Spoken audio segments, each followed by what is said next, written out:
Ibu bapak dan saudara-saudaraku terkasih, kita berjumpa kembali dalam edisi Renungan Harian, dan kita sejenak akan mengawali seluruh aktivitas kita satu hari ini dalam kebersamaan kita dengan firman Tuhan. Untuk itu Bapak Ibu, mari kita masuk ke saat hening, kita konsentrasi, kita satukan hati dan pikiran kita. Kita bersatu di dalam doa, kita berdoa. Damai sejahtera Allah yang melampaui segala akal dan pikiran manusia, itulah kiranya yang menguasai hati dan pikiranmu di dalam Yesus Kristus. Amin. Bapak, Ibu, dan saudara-saudaraku, firman Tuhan untuk kita hari ini, Sabtu 5 November 2022, diambil dari Injil Matius pasal 11 ayat 29.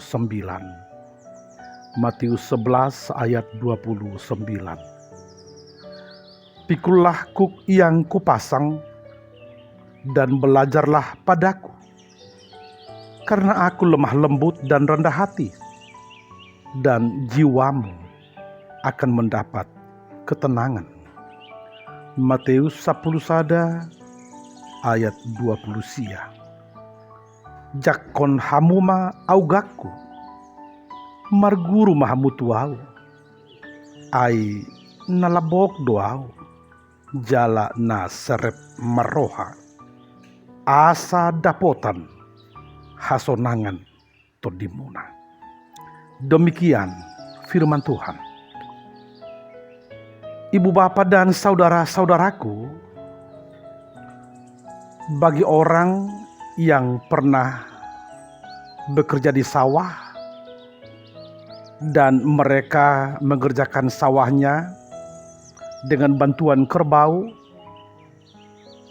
maka mereka akan mudah memahami istilah yang dipakai di teks ini, di ayat ini, yaitu kata kuk atau auga dalam bahasa Batak. Seorang petani yang mau meluku sawahnya, mengolah sawahnya dengan kerbau, maka kuk ini, auga ini, harus diletakkan secara benar hingga kerbau yang dipekerjakan di sana boleh mengolah tanahnya dengan baik. Tentu dengan power, dengan tenaga yang besar, dengan kekuatan yang besar, jauh lebih besar dari kekuatan manusia. Sekali kuk ini dipasang tidak tepat pada tempat yang sebenarnya, maka kerbau ini boleh tidak nyaman, atau tidak kuat, atau mungkin juga akan sakit, karena dia akan membawa beban, dan beban itu tidak diletakkan di tempat yang sebenarnya. Bapak Ibu, demikian juga kata kuk yang ditegaskan dalam nas kita hari ini. Matius sungguh sadar bahwa hidup ini penuh dengan beban. Setiap manusia hidup dengan beban yang harus dia pikul, mau atau tidak mau, suka atau tidak suka, dia harus memikul beban yang diembankan kepada dia. Saudara-saudaraku, setiap orang tentu berbeda tenaga, kekuatannya untuk memikul beban. Dan seseorang yang katanya kuat Ketika dia memikul beban, maka beban ini juga harus diletakkan secara benar. Hingga dia betul-betul memaksimalkan tenaga yang dia miliki. Dan dia boleh membawa beban itu sampai di tujuan. Bapak Ibu, dalam nas kita ditegaskan bahwa ketika beban ini diletakkan secara benar, maka yang membawa beban ini boleh membawa sampai di tujuan dan dia akan mendapat ketenangan. Ibu, bapak, dan saudara-saudaraku, ini sekaligus analogi bagi orang Kristen, para pengikut Kristus. Orang Kristen sebenarnya adalah orang yang percaya kepada Tuhan, yang percaya kepada Yesus. Dalam hal ini, iman itu harus ditunjukkan dalam kehidupan sehari-hari secara khusus ketika dia memikul beban kehidupannya. Apa bedanya orang Kristen, orang percaya, dan yang tidak percaya ketika memikul beban? Orang Kristen ketika memikul beban, maka dia tidak mengandalkan kekuatannya sendiri, tidak mengandalkan keberadaannya sendiri, karena ada Yesus, ada Tuhan yang menolong dia, yang memikul beban itu untuk dia. Itu sebabnya dalam Injil Matius pasal 11 ini ada semacam janji atau semacam penghiburan dari Yesus kepada orang Kristen, para pengikutnya. Yesus tahu orang Kristen ini penuh dengan pergumulan, penuh dengan beban. Mereka harus siap menderita. Itu sebabnya Yesus memberikan ajakan, marilah kepadaku semua yang letih lesu dan berbeban berat, aku akan memberi kelegaan kepadamu. Yesus mengajak para pengikutnya, bagaikan sebuah rumah. Yesus membuka rumahnya dan Yesus berkata, mari masuk ke dalam rumahku. Di sini kamu akan mendapat kenyamanan. Zona nyaman bagi orang Kristen ada di dalam Yesus. Bapak Ibu, dalam nas kita hari ini, Yesus juga menjanjikan bahwa kuk yang dipasang itu harus benar-benar dipikul. Dan orang Kristen diajak, mari belajar. Belajar pada Yesus. Karena Yesus penuh dengan kelemah lembutan, kerendahan hati. Dan jika orang Kristen mau melakukan itu, maka mereka akan beroleh ketenangan. Saudara-saudaraku, satu kesimpulan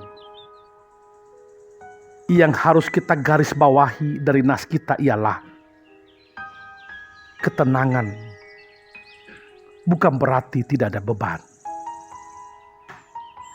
Ketenangan bukan berarti tidak ada tantangan, tidak ada perjuangan. Ketenangan berarti di tengah pergumulan, di tengah beban yang harus dipikul, dia mau datang kepada Yesus. Dia mau belajar kepada Yesus. Bapak, Ibu, dan saudara-saudaraku, inilah firman Tuhan yang akan mewarnai seluruh aktivitas kita satu hari ini. Mari Bapak Ibu, ajakan Yesus ini juga sampai kepada kita. Mari Bapak Ibu, ketika kita sadar kita orang yang sedang letih lesu, berbeban berat, mari datang kepada Yesus. Mari pikul beban yang dipasangkan kepada kita. Jangan bersungut-sungut. Jangan menyerah Bapak Ibu. Jangan mengeluh. Tetapi mari datang kepada Yesus. Seberat apapun beban yang kita pikul, kalau di dalam Yesus, kita akan mendapat ketenangan.